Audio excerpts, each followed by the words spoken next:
Go ahead and call our October 7th Planning and Zoning Commission meeting to order as I turn my ringer off my phone, and hope you will as well. The first item on the agenda is ZC 1914. This is a public hearing to consider the request of Wendell Barnhill for an amendment to the East Park PUD. For those of you that don't know, a PUD is an actual zoning that has been set up, so we will simply make a recommendation to the city council because the PUD is an ordinance and only the city council has the authority to approve or disapprove PUDs. And also, if you notice, our councilman Robert Brown, who is on the planning and zoning rotation, is not here. The city council is having a budget meeting over in the Del Champs room. If you think that would be more interesting than our meeting, it's just right down the hall. But he can't make it for that reason, so we're a little thin on people tonight. But we'll go ahead and open with ZC 1914. Thank you,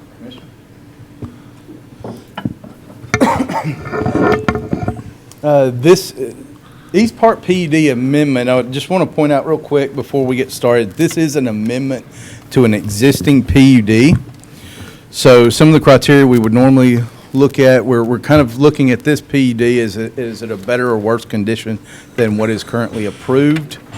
And this has been approved since 2005. This property is just north of Publix across Parker Road. And Publix sits here, if you can see that. So we're looking at this property, which consists of, in the original PD, it was 12.104 acres. That's increasing to 10.64, and the reason for that, if you can, let's look at the existing site plan. During the PUD discussion, these two pieces of property were included, but as it went to legal description to get platted, they were left out. So just to clarify, that's being brought in during this revision. And as you'll see in just a second, that is the only other change is aside from the reduction in density, that is being proposed as a B2 use.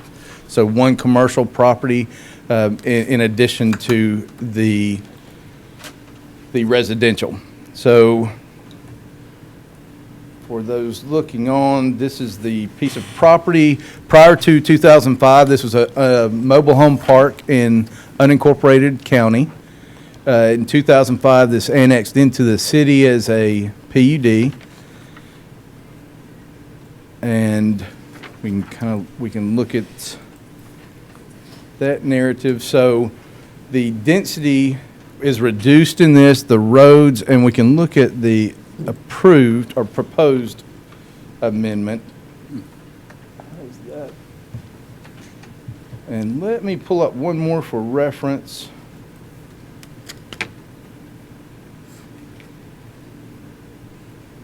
Oh, that was closed. And sorry, I am new with the city, so technology is a challenge. I want to make sure we're looking at the right plan.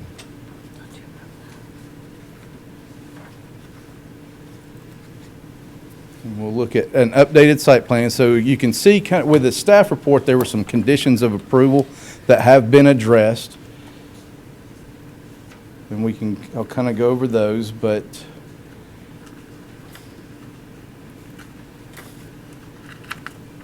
looking at the narrative, we can kind of look at the property, and the denseness is reduced. I believe here we go. We decreased from 47 to 42 lots. We did add an additional commercial lot. Decreased the density from 3.88 acres, or 88 lots per acre to 3.4, and decreased the road length from 3.145 miles to 1,722 linear feet. And that we also increased green space from slightly over 1 acre to 2.7 acres. And looking into the analysis of this, I'm going to. Since the density is going down, we don't need Buford to do an analysis for us on the densities in the surrounding areas, do we? That's correct. Good. I am ready and waiting, Commissioners. And believe me, he is prepared. And I am going to go through this a little quicker than normal. So if y'all have any detailed questions, we have those answers. But just for sake of time, I'm going to try to be a little more expedient. This meets the goals within the comprehensive plan. There is already commercial across Parker Road. This is reducing the impact as what's already approved from a residential lot. It is adding a B2, and we can have that discussion. But they are proposing a B2 both dimensionally and the uses approved in the zoning code with no exceptions, limiting accessory structures, on the residential lots. And we also added accessory dwellings. They are adding if you can look at the proposed site plan or the existing site plan, green space was kind of centrally located. In the proposed plan, it is hard to see on this plan. Let's go. Here we go. A little clearer on this one. So we're doubling the green space, and they are adding a trail for making that an actual usable green space. So there is also, to note, a cell tower in this location on site. And if you look at our current zoning code, that is not an applicable use. The residential units could not be built within that fall line. However, this was approved on the PUD in 2005, so it's an existing nonconformity. And we can kind of, I'll close my talks there. If the commission has any questions, I'd be happy to answer them. Are there any questions for staff at this time? One thing, or actually two things. Sure. On the plan that you've got, this is just for clarity. On the plan you're showing there, the north arrow is in the wrong place. That's number one. And then on page 2, about halfway down, you talk about the proposed commercial lots adjacent to current residential property to the north.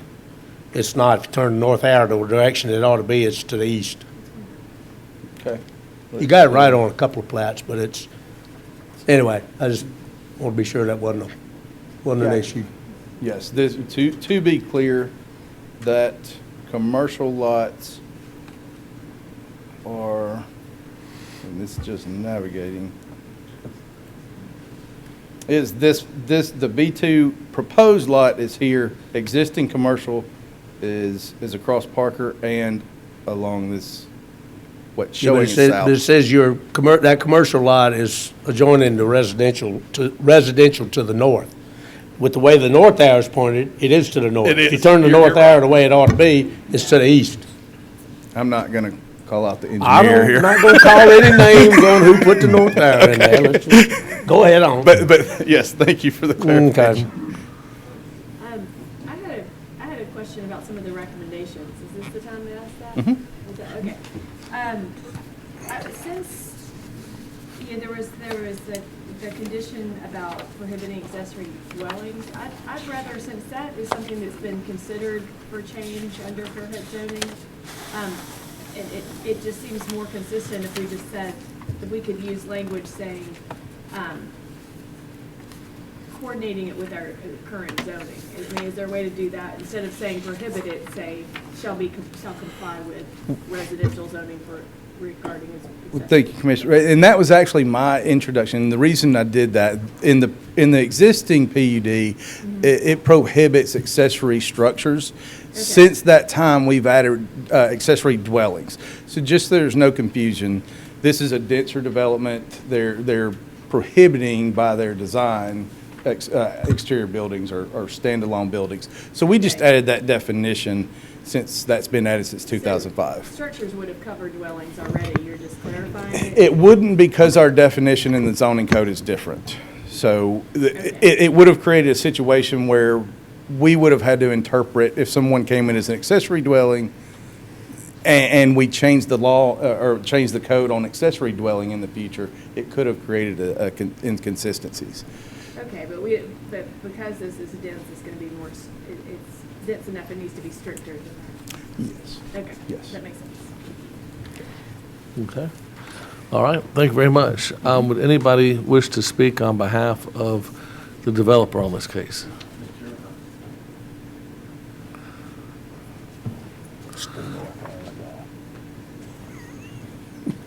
Thank you. I'm Tom Granger with Sawgrass. I'm just here to answer any questions if anybody has them. Okay. I think we did address all of Hunter's requests. I believe we've addressed all of them, so. Okay, well, I'll go ahead and open the public hearing and probably call you up afterwards if we have any questions. I'll go ahead and open the public hearing. This is for the property just north, according to the arrow that Mr. Dias has, of the Publix building. Would anybody wish to speak to this item? Any questions, concerns? Yes, sir. Good evening, Commission. My name's Gary Gover. I live at 300 Lincoln Street. Just a couple of kind of questions. There's a firehouse just to the east of this schematic on Parker Road.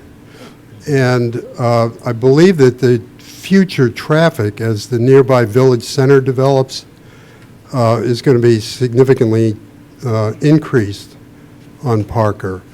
Have those future and present emergency traffic considerations been factored into this design of the entry-exit for the street? I do not know that. I will ask.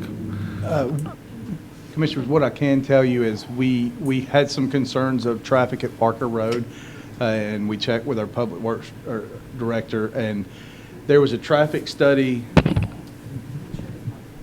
It is. Still not working? Here, I can come up.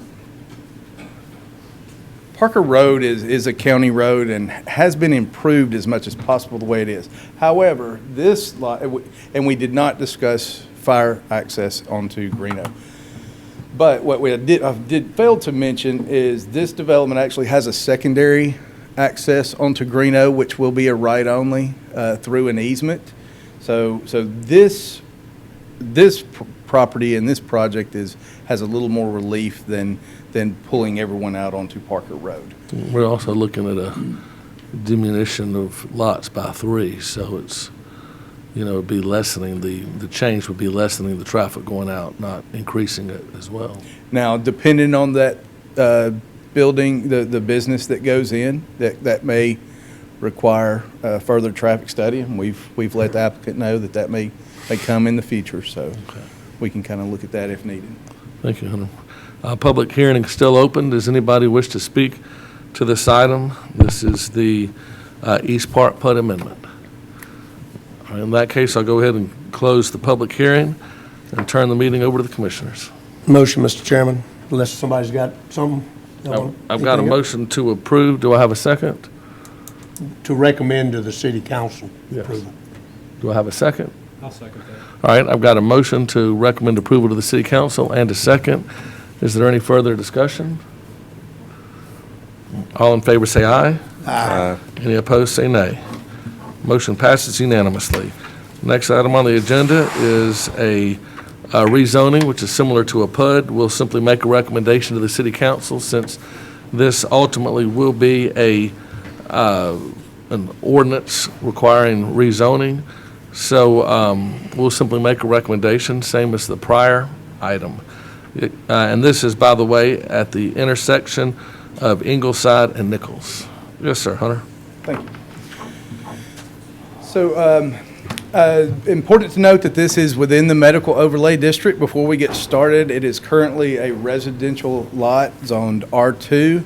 The applicant desires to put a restaurant into the existing house, and R2 does not allow a restaurant as a use.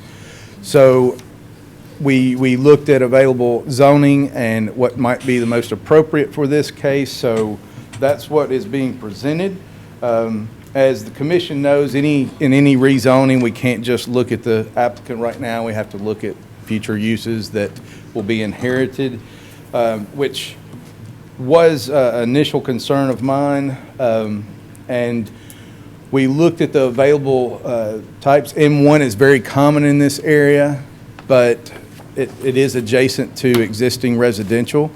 So, and B4. So as a traditional zone, B3B was advised to the applicant, and that is what's being proposed. That would allow a restaurant use. It's a softer use, if you will. There's not quite as many allowable uses than M1 or even B4 would provide. But also we must consider those uses. So in the compliance with the comprehensive plan, as you know, lists villages, but in this area, they describe this as a public facilities, the hospital and supporting structure. The medical overlay district does acknowledge restaurants as a supporting use within that district.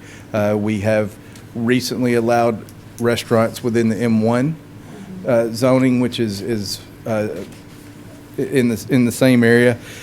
But looking through the uses that are allowed, there was a few that kind of caught my eye. Mixed use was one. There's a lot that can be offered under mixed use. But when we reviewed the medical overlay district, that's allowed anywhere within the medical overlay district. So that's a use. And then there's restrictions. And your report and what's posted online kind of lists all allowable uses within that B3B zoning. And where the concerns, we looked at for instance, a convenience store. Well, a convenience store is not allowed within 100 feet of residential property. So there's some other requirements that kind of negated some of my initial worries on this. So the history of this has been a single-family residence as far back as we could find record. In, let's see, 2019 is when the medical overlay district was last amended. Is that right? That's not right. No. 2009. Hard Okay. amended in December. Yeah, it is. 19. That's that would be tough to do, but we were just talking about planning for the future. So there is a condition of approval. There, as you can see in your packets, there's some historical plats that list setbacks. And because this is moving to, upon approval, moving to B3B, there are some buffer requirements because it's adjacent to residential, so it would need to be in compliance with that. But what we would recommend is a condition of approval that this be replatted to remove all of the historic setbacks and implement setbacks as if they are B3B today. And then we can discuss and that will be done, that can be done at the staff level. We can sign off on that, so it wouldn't require another case. And we can discuss all the buffering that's required and make sure they meet those guidelines. So I'll be happy to answer any other questions. Are there any questions for staff at this time? Yeah, I guess I had some concerns just based on the huge size of that lot and not knowing what's coming next. And even though it is, like, that's becoming quite an entertainment corridor on either side of 98, that corner is still solidly residential on all four, that intersection, on all four corners. And it's always a strange thing when you start to chip away, when you have an intersection that kind of defines blocks. And because of the shape of the lot, we're looking at, and I know we're in an overlay district, but it has not evolved the way it was anticipated to evolve. So I'm concerned about the long end of that lot and a potential huge parking lot facing those homes. And that's where so you have the right concern with the size of that lot and what will be occupied by its current use. There's still a lot of area, and you have to consider what if that restaurant's not there any longer. There is a buffer requirement even along the Ingle side, and it's R4 Is that the green area to the Yes. north, Norman? So there is a buffer required, 20-foot to the north and along both frontages, so there will be. Clarify that buffer just for, well, not just for me, but. It's required by our tree ordinance and a landscape buffer that they have a couple of options. Yeah, all right, okay. Again, to the north, I believe that is a 20-foot required buffer and then 10-foot on the street sides. But what, and just humor me for a little bit, because it is a little strange Sure. to have a buffer on the street side too, and like, Mhm. is that a good or a bad thing to have, if it were a fence? So, no, fence is one option, and a landscape buffer, what are the exact? And please, y'all help, And I I'm apologize for not spitballing. reading. So Commissioners, the landscape ordinance gives you a couple options. Probably not applicable here, but undisturbed forest, which provides an impervious visual barrier. And then there's two other choices. You can have an 8-foot fence with 6-foot evergreen plantings in front of the fence, or a double row of 6-foot evergreen plantings. And then those go within a 10-foot wide buffer. So you physically locate them inside a 10-foot wide buffer. If you go the forestry option, it's 20 feet wide. And that's between the residential, not between the property and the street. But they just said facing Ingalls, they just mentioned between the property and the street. That would which be I'm a, having hard that would be time a landscape imagining. setback, not a buffer. Notice a buffer. And And here it said, but it said that. I Ingalls believe had it does say buffer, but setback. that is a clarification we can make. I was believe. because you would think the commercial would want visibility.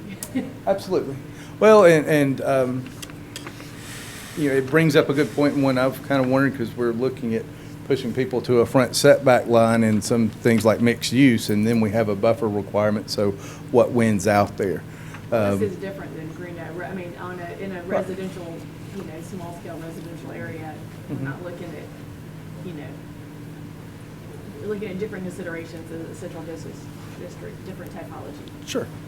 So it seems like buffers are smart, but buffers to the road would be, I know there's a buffer requirement with the parking lot. Well, and with the landscape ordinance on Nichols itself, it's one of the streets that are outlined by the tree and landscape ordinance that requires a 20-foot buffer along With Nichols. street trees. It has lists all the different requirements of, there's a couple different options, again, with the vegetative buffer of natural forest, of the fence, and then the 20-foot buffer adjacent to Nichols can be either its natural state or enhanced with a certain degree of landscaping that is dictated by the landscape ordinance, which all that would be applicable during the time of any type of development or redevelopment on the site. Well, and maybe, I won't belabor the point anymore, but if the parking lot is required to have a buffer of landscaping, the parking lot in this huge empty lot is my primary concern right now with the restaurant and neighbors looking at that. Are we, it will be required to have be screened by a hedge. So Commissioners, and sometimes we colloquially or anecdotally alternate our terminology. So also the landscape ordinance also has a requirement for perimeter tree landscaping. And so sometimes we may accidentally say buffer, but there are also perimeter tree requirements where you don't have a buffer other than where your driveways occur. And so it has requirements for that as well. It may not have the density, the visual impervious density of a buffer, but it will still have landscaping. So again, whatever structures are constructed upon this site, there will be a landscape review that will go through Paul Merchant. I guess that was my next question, is they're just repurposing the existing building, so at what point, if we rezoned it, at what point do those landscape requirements become triggered so that they have to? They will be triggered upon approval if B3B is approved, that they then will need to come into compliance with those.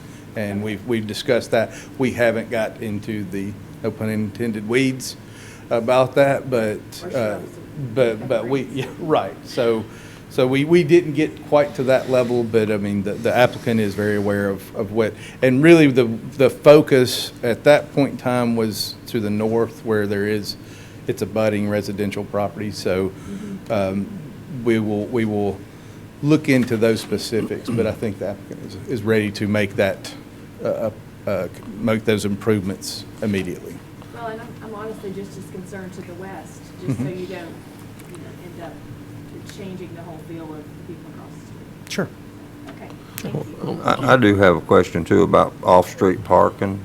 What is the future for that, for this particular location, or is there a future for that? Because when you go Nichols, you know, toward Greenville Road, people tend to back out when you really can't back out safely to start with, and Right.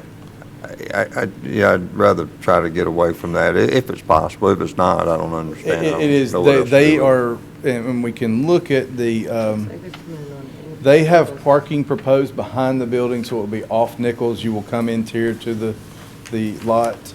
And let me kind of see if I can zoom in here. Okay, that wasn't in our packet. That's why I had so many Oh, you didn't questions. get this, you didn't get this? Yeah, that would have been useful. Okay. That's parking data on the map. The architectural plans did not, and proposed site plan didn't make that. The second to the last page is parking data. I got two, Rebecca. I might have got one of yours. I might have got yours. Just not, yeah, you didn't get it either? I got two. Got two copies. No, he's got mine. Sorry about that. So yes, Richard, there is interior parking. You bring up a good point, though, that is not a part of this project, but something the city should certainly consider. The sidewalk ends at this location, and with the new restaurants here, you do see people kind of coming across the street into the street. There is a ditch on the Nichols side of this property, so it won't, I don't think it will become like it is down the road a little bit, where it's just, you don't know what's sidewalk and what's driveway. And they are handling this internally as far as what their parking requirements are for the current use. So this will come for a site plan review too, correct? Like, we're not approving. I don't think this will parking trigger or- site plan review, will it? It depends upon, we don't know for sure at this stage. It depends upon the actual square footage of the structure. If it's 10,000 square feet or greater, that would trigger a site plan review. And then if the entire site minus the building is 30% impervious or more, due to the size of the site, it probably won't trigger that. But if it does, then you'll see this again. Well, And let's, I do have some, and now that I can see this, I do have some concerns about, you can't really screen a parking lot when the entrance opens onto a street. You can screen it from the side, you can't screen it when you're looking straight into it. So we have sort of an unscreenable. sure, the entrance to the parking lot, and the landscape or tree ordinance does address that. You know, where you, I guess I'm questioning why the entrance is across from two homes. I guess it's, as opposed to being off of Nichols. Although I guess it would be across. it would be across the home, yes. It would be across from the alley, really, if they could. If they pulled it to the back of the lot. Let's see. To the back. Of course, we're not talking about this right now. They may not even do this. I mean, we're talking about a rezoning for ever and ever, amen. We're not talking about, we don't know if this restaurant's going here, the building could true. burn down tomorrow. We're talking about a rezoning, and Hunter, I was frankly very surprised that y'all gave it a recommendation. When I drive down there, those other two restaurants kind of backed into their, getting rezoned through, helter skelter and mistakes, and, kind of, the alligator was in the boat before anybody really knew it. And, I drive by there and I see cars all parked in the, mini storage at night with people walking across the street with no sidewalks, no, not many, lights above, no off-street parking for anybody other than, if there's not parking on the premises. And we're saying we're going to allow them to handle the parking themselves. If they don't have enough parking spaces, then where are people going to park? In the residential across the street? This isn't like the central business district where, if the parking's not there around the restaurant, you just park a block away or in the city hall at night or what have you. And, I've got some concerns about this area growing up in restaurants. You could also say the comprehensive plan says, protect and promote the central business district, and that's what makes Fairhope. And, that's a great location for restaurants and all, but out in an M1/residential zoning, you know, I see this plan, which again, I'm not going by the plan, but they got about 12 parking spaces and, you know, 2 handicap parking spaces. Well, what if there's 16 cars there? Or, you know, when the, you know, and I see it looks like they're just developing half this lot, and we're rezoning the whole thing, so who knows what's going on in the back? Maybe that's just gonna be, you know, a grass lot where employees park, because based on the number of parking spaces, if it's a restaurant, they're gonna have that many, you know, 3 cooks, 5 waitresses, and a hostess, you know, and 1 owner. There's, you know, 8 cars right there, so you got four parking spaces left for everybody else. So they're gonna be parking over in the mini storage and, you know, walking across the street without sidewalks. I mean, I don't have a problem with this area going commercial, but, I mean, shouldn't we have sidewalks there and slanted parking and everything else that we have in the, you know, commercial areas? It's not like a big shopping center like out at Big Lots, you know, where it is self-contained. It just concerns me, you know. Didn't we just talk about this being a zoning case? My They don't have point- anything, number of parking places really doesn't have anything to do with a zoning case. Well, when we rezone something to allow the public to come in there to a retail usage from a residential usage, and there's no overflow parking anywhere, and we're just basically saying we're gonna trust you with this zoning to do the right thing in an area where, you know, we already have a problem with restaurants. Well, And we're Yep. rezoning, my question is, if we're rezoning this, what benefit does this have for the city? I understand for the owners of the property, there's a great benefit, but for the city itself, you know, what is the risk versus the reward? And the reward for the city, I can tell you, is another restaurant. Great, it's like we don't have any restaurants. The risk is, you know, we got another train wreck out there with people parking across the street and, you know, residential yards and walking across the street, parking in, you know, all over where people can't see getting in and out, backing onto the road, parking all over the mini storage, you know, property. And that's the risk. You know, we look at this thing, you know, zone B3B, but where's another B3B around it? I mean, it's surrounded by residential on 3 sides. And I'm just saying, I mean, I can probably be sold on it, but I'm just saying I've got some, you know, concerns because there's no relief valve. If they do it wrong and have the design like they have there with that few parking spaces, then there's no relief valve. Well, there's 2 things I'd point out. One is it is in the hospital overlay district, number 1, and number 2, it wasn't very long ago that we added restaurants to the M1 industrial, Yeah. to the M1 light industrial district, which for the most part's pretty much in all close proximity True. to this piece of It's every property. bit of So that I'm purple. That's true. I guess I'm with Lee where, like, I could have been, or I could be convinced, but because we are looking at the site plan and because we might not get another chance to look at a site plan, that does not make me, you know, I have more concerns after seeing the parking than I did wondering where it would be, because it wasn't, if it were aligned with that alley and maybe clustered towards the existing M1, it would have felt more sensitive to the adjacent neighborhoods if they had an ingress, egress that were. Well, mentioning the parking is going to be based off the use, the size of the building, and off of our zoning ordinance that has required parking for the site, that gives strict guidelines on the size of the parking stalls, the number of compact cars, handicap, and all of that. So for the use, they're not going to be able to just say, we just want 5 spaces. The size of the building and the use of the structure, whatever it is, whether it's a restaurant or whether it's another type of retail or something that is allowed by that allowed zoning, is going to be dictated by our zoning ordinance for the required space that they're going to have. And how well is that working for District Hall right now? Well, That I don't know if- This is a renovation. And they still have to come into compliance with the zoning ordinance on the required parking. For District Hall, I don't know if they were required to have the parking that is demanded by the zoning ordinance or not, but for this development to come into play as a restaurant, we'll use that example since that's what we have, that required parking. And if you think that there's something wrong with the required parking that we have in our zoning ordinance, then that is something that needs to be brought up to be changed. Well, that's not where I was coming from. I'm looking at whatever the size of the lot, the way it's being accessed off the residential street, instead of being clustered towards the uses that are more, the other restaurants and the other commercial uses, opens up the whole residential street to the view of that parking lot and the traffic. And to me, it's a much less, and then if there are future buildings built, that parking lot may be expanded. It's a much less compatible site plan. Well, and I think we've got two things. You've got an existing building that is pushed to that side of the lot, that is Yeah. closer to the existing buildings. And then, as Richard mentioned, that the traffic coming from Nichols is a little bit higher usage, so maybe getting it off Ingleside. And Larry Smith is the, With all due respect to the civil.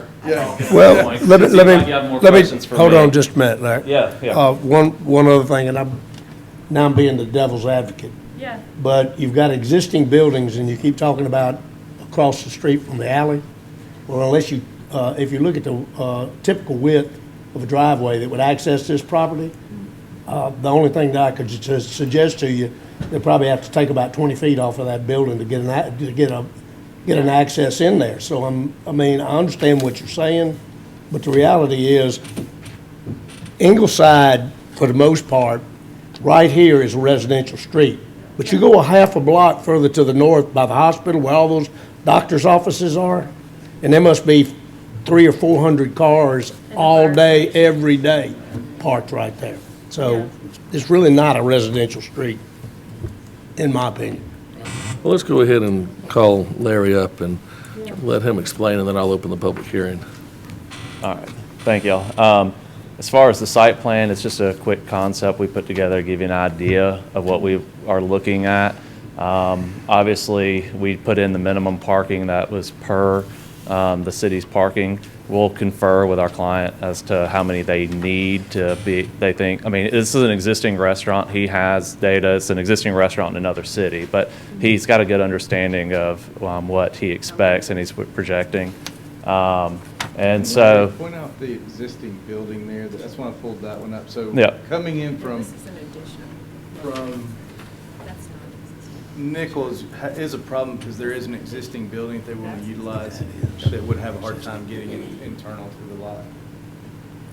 yes, so there's two existing structures on the property. We're trying to keep both of them. One's the house, obviously, and we're expanding that to the east to be able to put in the actual kitchen, and then the existing residence will serve as the seating. And then the other structure on the property would just be left for storage area. There's a couple of trees on site we're trying to work our parking around. And then y'all had questions about the rest of the area, and whenever I'm done, I'll let Chris come up and talk about what he had envisioned for that. But basically, it's kind of an overflow event space. It can be outdoor movies and dinner. It can be different items like that he's kind of had envisioned for it. So I'll let him talk on that. But I just wanted to answer some of the other questions. And I'm going to defer to Buford because he's the ones that I had the conversations before Hunter was brought on. But it's my understanding with this medical overlay, there's several commercial businesses that can go on right now without coming before y'all. Restaurant was not one of them. I mean, they could put a parking garage right there based on the medical overlay district, the allowed uses which override the zoning. And am I correct in that, Buford? Nursing homes, there's a There's a I've long got it list. pulled up. They can put medical offices, hospitals, nursing homes, dental clinics, laboratories, funeral homes, animal hospitals. All these uses can go on there today, even with the residential zoning. And so we're not introducing something that wasn't already decided to do back in '09 as far as commercial type uses. The restaurant use was a supplementary condition. We started going down the Board of Adjustment, and Hunter, when he was brought on, quickly found out we needed to actually jump back over here and do a rezoning, and so that's how we're here today. We discussed doing M1 and just carrying the M1, but we thought B3B would be a little more tolerable than extending the M1 all the way to the residential. Then going on the terminology between the buffers and the landscape strips, we do have to have a 20-foot landscape strip along Nichols. That's part of the tree and landscape ordinance. It's just like Greeno Road that requires that 20-foot buffer. And then also along the Residential, I believe it's R4 to our north, we'll have to have landscape buffer along that one, which could be a combination of multiple items. And then we will try to screen our parking as best as we can if we end up coming off of Nichols.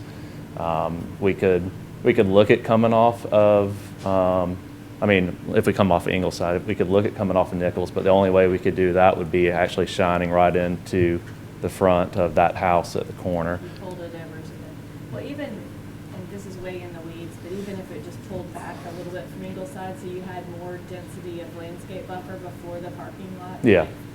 That would help. I do, so that could be commenced. I really love that. Yeah. An event space or an outdoor movie space. Yeah. That's pretty neat. And so we'll definitely, like I said, other than doing a quick concept for y'all to kind of get an idea of what we're looking at, we haven't started the site design process.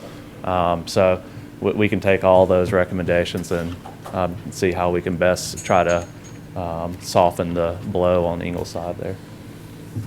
Were there any other comments or questions y'all had that I can help out with? I'll go ahead and open the public hearing and stay up front. Do Thank you want Larry. Chris to talk about what he had envisioned? Sure, this is Chris, y'all's do you time wanna if you'd like just to. discuss it real quick? Or did I do it well enough?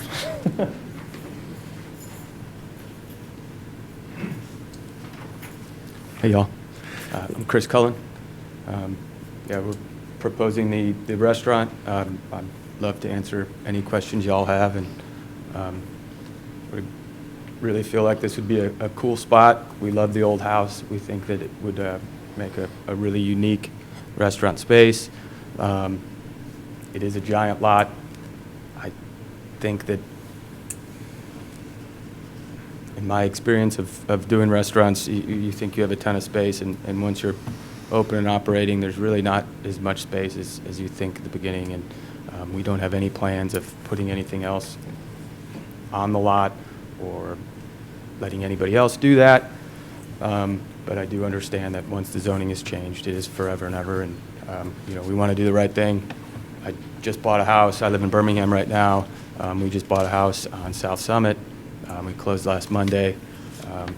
My in-laws live actually on Ingleside, on the other side of Fairhope. My wife is from here, and we're just really excited to be a part of the town if y'all will let us do that.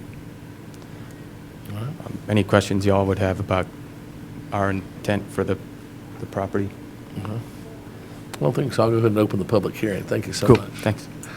All right, I'll open the public hearing. Does anybody wish, I've got two names. Twinitha Mitchell is the first name.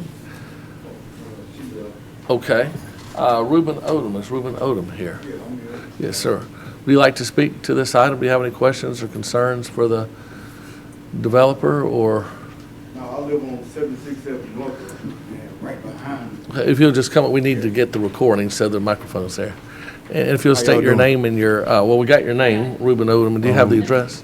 Yeah, 767 North. I live right behind Miss Rosetta Walls' property there. I think it's a good idea if they did put a restaurant right there.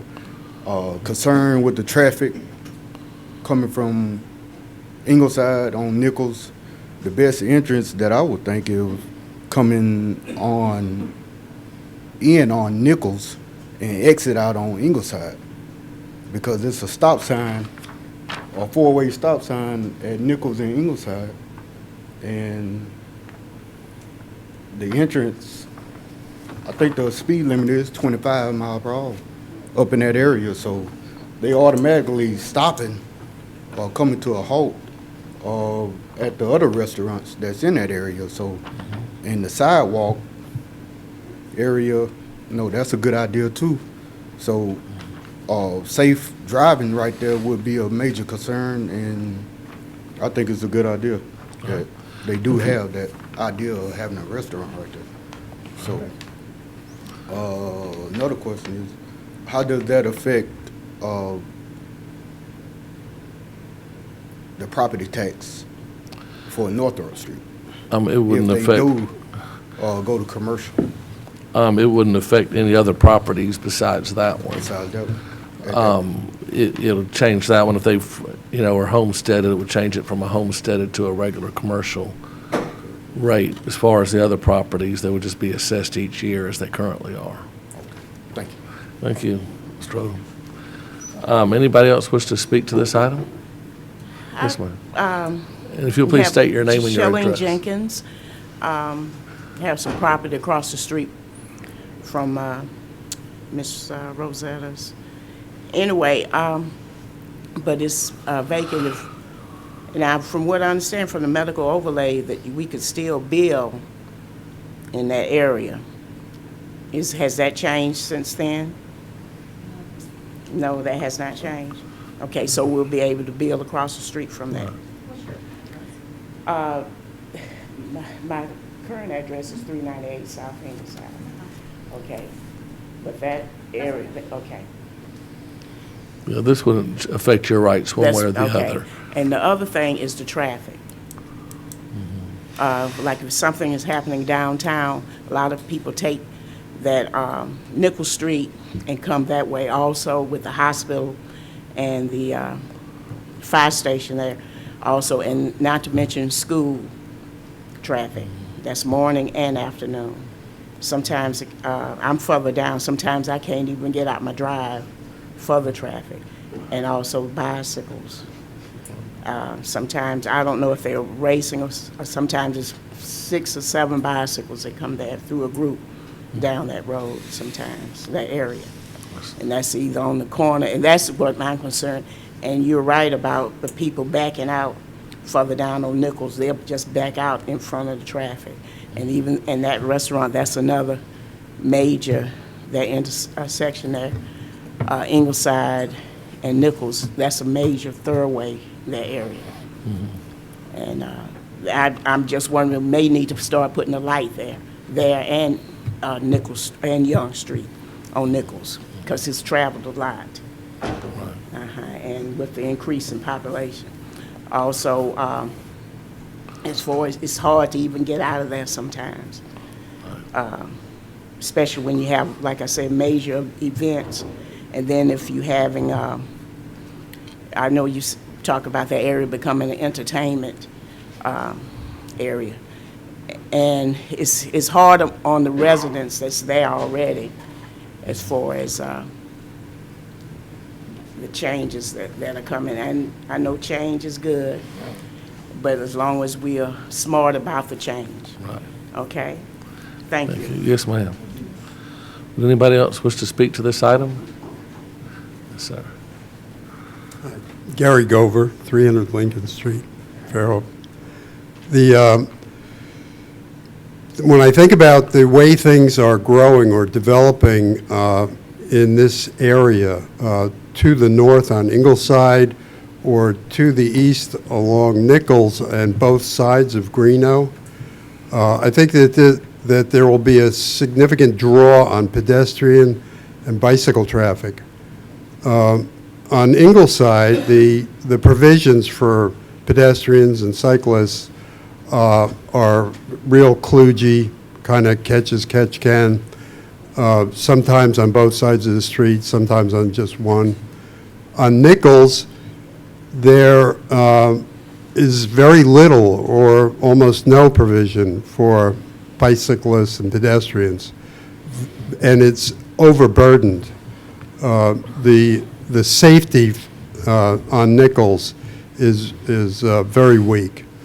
So I think the city needs to somehow exercise some leadership in planning for the provision of features and services for cyclists and pedestrians throughout this neighborhood, especially on these two streets, not affecting necessarily the zoning of this particular property, but the neighborhood and the provisions that are going to be needed in order to provide adequate support for traffic throughout here. Good point, Gary. Sidewalks would be nice on that road. Anybody else wish to speak to this item? All right, in that case, I'll go ahead and close the public hearing at this time and turn the meeting back over to the commissioners. I think the sidewalk is a really good connecting to the existing sidewalk network. I don't know if that's an appropriate condition to add to a zoning change, but it seems like it would make a lot of sense. Go ahead, Larry. I was going to say, I'm pretty sure they're going to be required when we come in for site plan review. Wouldn't that be a typical requirement? Well, y'all still review it when it comes in for building plan. Y'all still review it for zoning, so. Correct. I'd like to say that Larry was actually reading my thoughts as I was trying to come up with an alternative. What if there was a use, because that's what we're talking about is the use. What's the alternative? What are the needs of the citizens? What are their wants? How do we maximize what's been brought to us and make this into something that's beneficial to everyone and everyone's needs? And we could think about all the things that could be there now, or we could think about what's being presented to us now and make the most of what's being presented. And then add, the few things that we've suggested. I do think the sidewalks tying in to the other areas, I think would be an asset to the community again.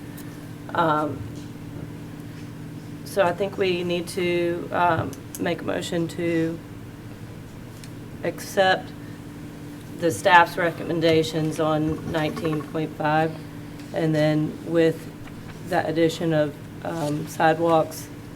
And Rebecca, I don't know if you need to add your comments or something about the. I don't think we can, I think we can make a recommendation With the to the city landscape. council to approve the change or not, but Ken, can we put anything like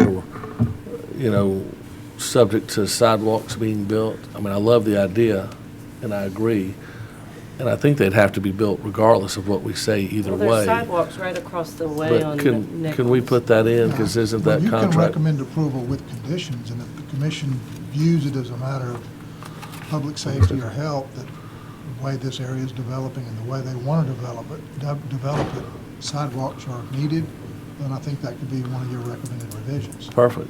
Great job. Yeah. So I've got a recommendation for approval subject to, for public safety, them adding sidewalks. Do I have, and that's a recommendation for approval. Do I have a second? I have a motion and a second. Any further discussion?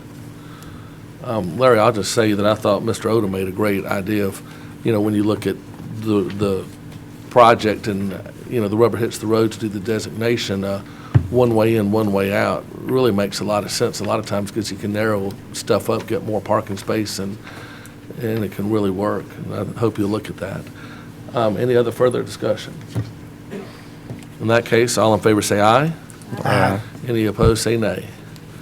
All right, motion passes unanimously. All right, next item on the agenda is a public hearing to consider the request of Cottage Lane Fairhope LLC for a plat approval of Cottage Lane Fairhope, an 8-unit condominium subdivision. The property is located at the southwest corner of the intersection of Bishop Road and Edwards Avenue. And thank you, Mr. Chairman. Commissioners, this is an item before you to satisfy a procedural requirement of the subdivision regulations, and it is a very simple item that's going to take a lot of words for me to describe, so I hope you will indulge me. As you'll see on the screens right now, the zoning map to the left with the site called out, the aerial image on the right with the site called out as well. I'm going to elaborate on the history of the project here to give you some context. So again, Commissioners, forgive me and indulge me for talking a lot. Cottage Lane Fairhope is a multiple occupancy project that was approved about 14 months ago, and the case number from that case was SD 18.08, and it was an 8-unit multiple occupancy project. That project has been completed. However, if you'll notice on the slide before you, and I won't read everything to you word for word, but you'll notice the article and section noted there that there is a procedural requirement that this Planning Commission approve condominiums. And so the desire of this developer is to use a condominium declaration as the ownership instrument for the units that are within this previously approved MOP. The entire section you see is on the slide right there that has this requirement.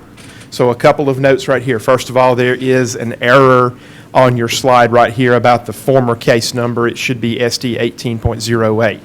So this is complementary to that previously approved MOP. You will see a site plan here on the next slide.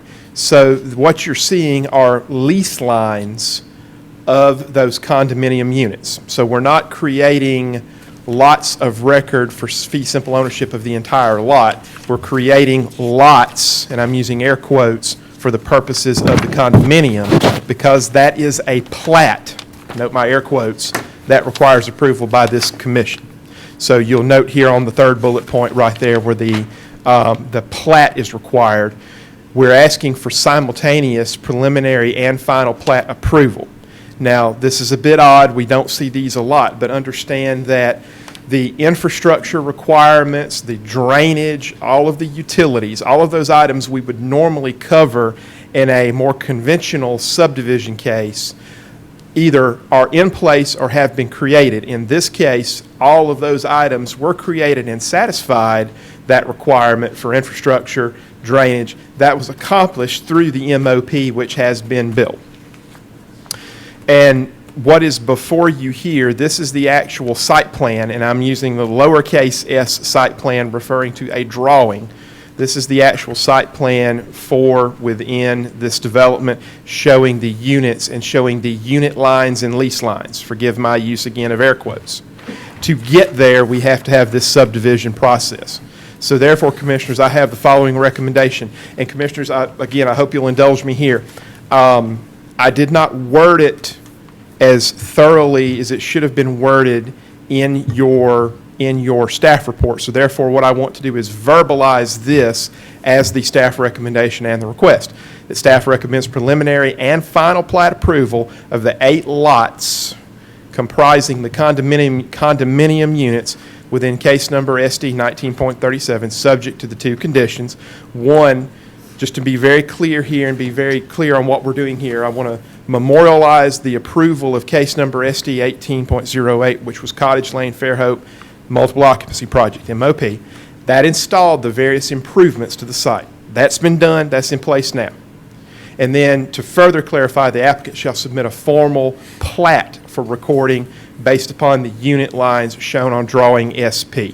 And so, again, just to be very clear for everyone, that this drawing that's before us, that will basically be converted into a plat for approval through the normal approval process. Y'all, if it's the will of this commission to approve it, that authorizes me to sign it, and the developer can go and record it. Then that becomes the supporting document they need for their condominium declaration.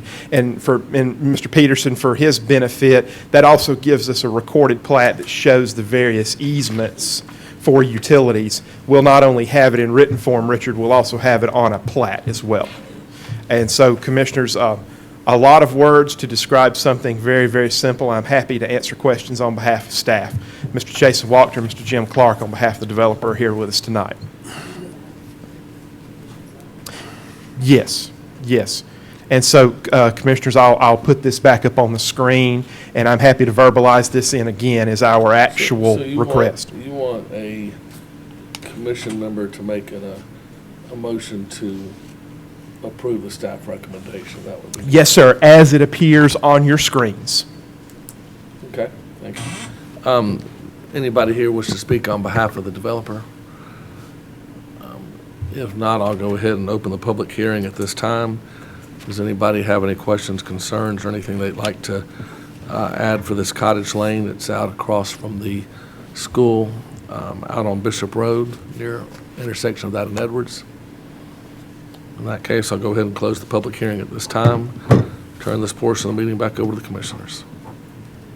I'll then make a motion, Mr. Chairman, that case number SD 1937, Cottage Lane, Fairhope MOP condominium units be approved, subject to staff recommendations. I've got a motion to approve, subject to staff recommendations. Do I have a second? A second. Got a second. Any further discussion? All in favor say aye. Aye. Any opposed say nay. Thank you, Commissioners. Motion passes unanimously. Next case, UR 1921 and 115211, utility review for approval of installation of 3 small cell sites. Projects will be located on Gayfer Avenue and Quail Loop. Good evening. So as you said, it's utility review 19.21 for AT&T for some mini cell towers. It's going to be 2 metered mini cell locations in Fairhope's right-of-way. The different locations are, the first one is on Gayfer Avenue in the corner of Patland Drive. The second one is Quail Loop off of Bonsecure Avenue. Up on the screen, you can see you have Site 1 at the bottom and Site 2 is at the north, showing the approximate locations that would be, again, in the right-of-way for both of these new towers to be co-located. To going over the 2 different sites, the first one is a co-location on an existing AT&T utility pole on the southwest corner of the intersection of Gayfer Avenue and Patland Drive. The equipment and antenna will be brown in color to blend kind of with the surroundings of what's behind it and with the utility pole itself. Location number 2 is a co-location on an existing light pole that is situated between 2 driveways, and the equipment and antenna to be brown in color to blend in with the surroundings. The proposed utility construction is consistent with some previously approved AT&T mini cell tower projects at April 1st Planning Commission meeting. The same comments indicated below are the same general comments that we have for our utility review cases. AT&T has been very cooperative. Their initial proposal had new poles going in, and we were able to find locations to co-locate on as opposed to introducing more poles into the area for these locations. There was a 3rd location proposed, and that ended up being in Baldwin County's right-of-way, so it's been removed from this review. So we ended up with a total of 2.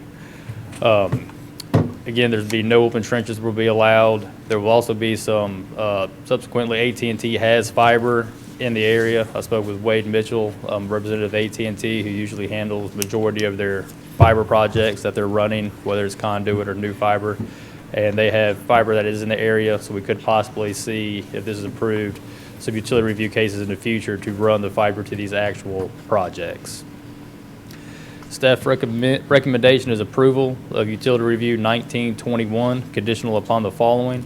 There's a few conditions, and it's more housekeeping to make sure that the appropriate utility work is followed. Follow the general comments related to the utility work as stated above. The applicant and applicant's contractor shall follow the right-of-way installation permitting and work procedures document provided by the building official. The applicant shall follow the design and color for each site as dictated by the staff per the site description and locations section of the staff report. And the applicant is responsible for any aid to construction costs for new utility poles or work needed to accommodate a co-locate. And the City of Fairhope reserves the right to modify or add requirements such as, but not limited to cut sheets of the proposed poles or fixtures, additional drawings, site locations, design, or colors.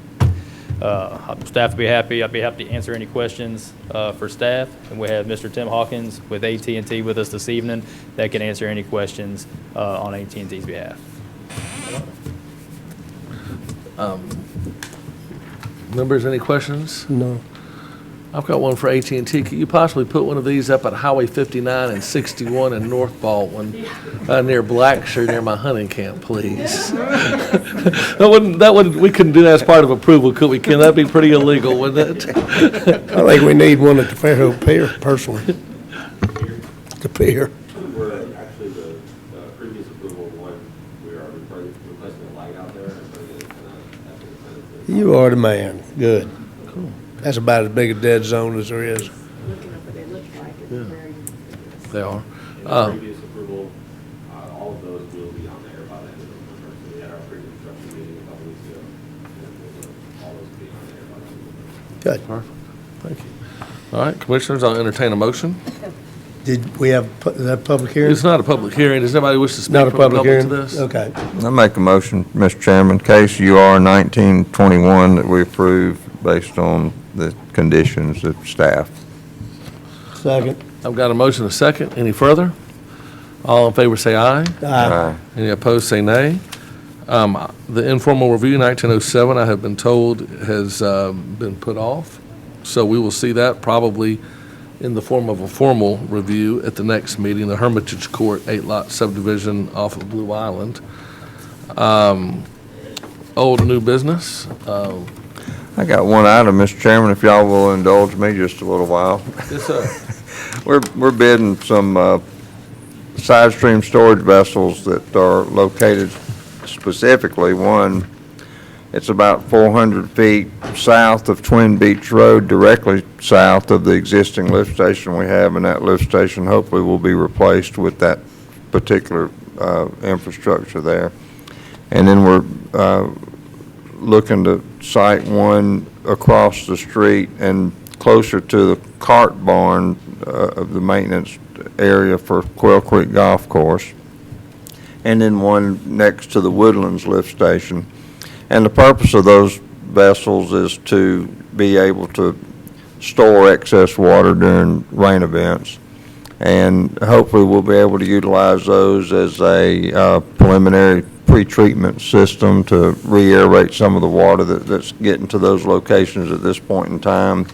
We also hope to use it for hydraulic equalization to the plant over time. And as we grow and as we find other locations, perhaps for wastewater treatment, that may be, you know, a hub, if you will, for collecting flows to go a different direction at some point in time. But we're not to that point yet in what we've done. But I think when we do that, with all of the use of utilities, and y'all correct me if I'm wrong, is predicated on planning commission approval. That's correct, Commissioners. And so whenever that utilities are an allowable use for all zoning districts, but it's a use that requires approval on appeal to the Board of Adjustment. And it's beneficial because procedurally that allows to give notice to the public where one of these facilities will be located, and they'll have the opportunity to see drawings and see where it's located. But that's correct, Mr. Peterson. So the bigger question is, what is the deadline for the application? Actually, I'm for November. Board of Adjustment. Actually, Mr. Peterson and Commissioners, that would be Monday of next week. And that's the Board of Adjustment. Yes, sir. Yes, sir. Requirement. And we went through this before. I mean, I'm sketchy on the details sometimes. It's part of getting old, I guess, and part of having too much to do. But anyway, I just want to make sure we're doing this right and everybody's aware of what we're trying to accomplish. So anyway, thank you. Commissioners, I think, and Mr. Peterson may want to answer this, is that we're not talking about 50 gallons or 100 gallons of storage. We're talking 100,000 gallons of storage. That's correct. Or more, which in a rain event is extremely beneficial. Right. And the graph I shared with the council at the last council meeting, you know, we had the last rain event, which seems like now had probably been 3 months ago, but What's that thing called, rain? But but the plant, you know, and as we start to do the rehabilitation work on the wastewater system, and then we're getting closer and closer to doing that, you know, we'll see from an average of, you know, daily peaks in the 2.5 to 3 million gallon a day range, which the plant's rated at 4 million gallons. I mean, we saw a peak with that 3-inch rain event. It was up around 8.5 million gallons a day. And it's an instantaneous peak, but, you know, it's a peak that if we could shave off and keep it in the 4.5 to 5 million gallon range, you know, the entire process for treatment and everything that goes with that would be better. So we're looking to accomplish some long-term goals that will help as we reach closer to capacity and as these flow conditions increase over time. We want to be prepared for that too. So that's what we're trying to accomplish. Yeah. And the Twin Beach Road lift station is the one we get complaints about, isn't it? Yes, and on a note to that point, we just finished the installation of the odor control filter system out there, and Where's that, Richard? the Twin Beach lift station. Good. And so we've got that one in there, and you know, we're trying to test that particular methodology for odor control. We're going to look at other types of odor control systems as well, but so far in looking, you know, and being around there today and yesterday, well, not yesterday, but Friday, it seems like it's doing pretty good. I mean, it's just going to make a difference, I hope so. It was a constant problem, but in the last few days, and I've been by there, it's not. Right. And you can see the unit right in front of the Yeah, lift station. yeah, I saw y'all putting it in. Yeah. All right. Odor control system. That's all I have.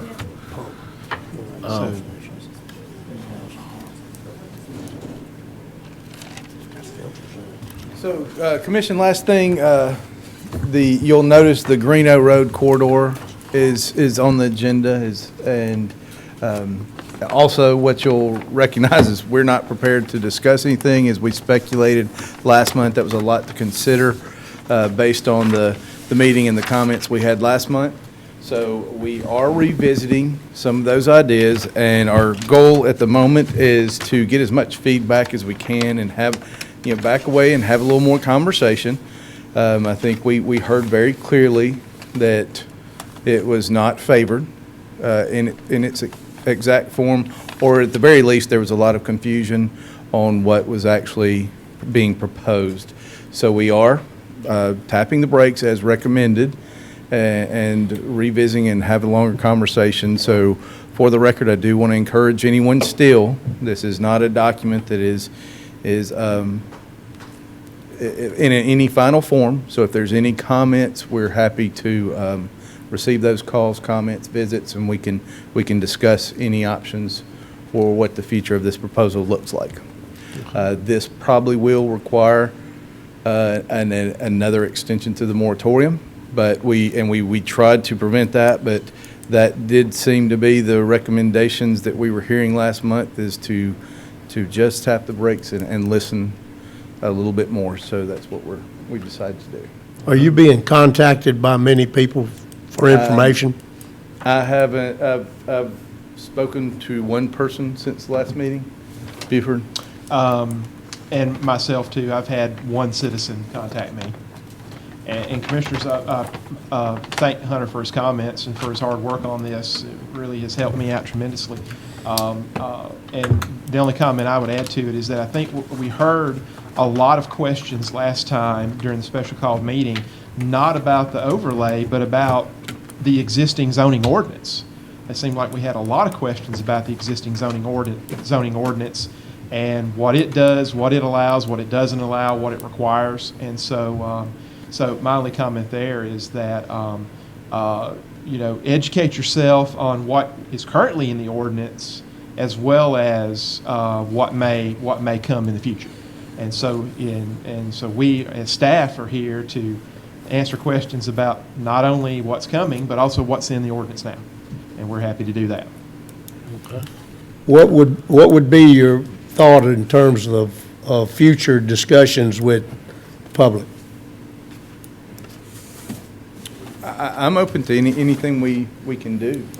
Well, I think you and I have had this brief discussion, but this is just my opinion. Y'all may all have different opinions than this, but I certainly would be in favor of another meeting, and to somehow get it out, another meeting here like we had the last time when we get further down the road. But at the same time, to encourage whatever group or groups are trying to have a conversation about it out in the public, to get in touch with some of us, or to get in touch with y'all, and certainly I'd be happy to go. Sure. Sit down and talk. I mean, that's the only thing. And it's like we talked about, it's all about public perception. And I think every commissioner has given that same sentiment. If we can meet any other time and help, and this zoning code in general is not an easy thing to understand. Every case, we have to look that up and read through the fine print and see what it means. So it's really hard to have this conversation when you're looking at a stretch of road like Greeno.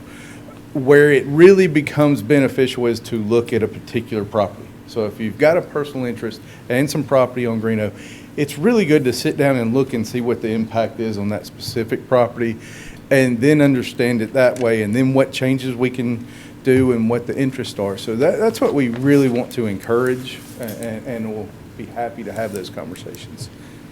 Unless there's been volunteer to go through that. I agree with the need for more discussion. We did hear pretty strongly from the 100 or so people in this room that people were not in favor, but in the past, we've heard from 800 people that they preferred a type of development which the ordinance was the overlay is trying to promote. So there's a disconnect in I'm restating, but what I heard, I didn't hear anybody, correct me if I'm wrong, I don't remember hearing anyone say, we don't like this type of development. I heard a lot of people say, I have property and I'm afraid you're gonna mess up my plans for the future. You know, I want to give this to my children, I want to sell this, this is our retirement plan, I want to understand what happens to my building. And I think the more we can address those concerns, and it would be great if we had a volunteer say, you know, here's my building, let's walk through it publicly and use it as Exhibit A. I might have somebody I'll try to encourage to do that. Okay. But I think that would be really helpful for people to understand, and it really may have nothing to do with this overlay. It may just be, here's how, you know, zoning works in regards to existing structures, existing buildings. Right. Because there's so many variables that come into play, so many layers of where setbacks are and what type of use. It's hard to have a generic conversation about this. So, yeah, anything we can do. Also, it appears that maybe people came here tonight wanting to discuss it, and I think we should give them a shot at that if they did, if that's appropriate. It's not a public hearing tonight. Oh, we can, okay. So, and do I have a motion to adjourn? Oh, yeah, whatever. You looking for a motion to adjourn? I'll make a motion to adjourn. All in favor, say aye.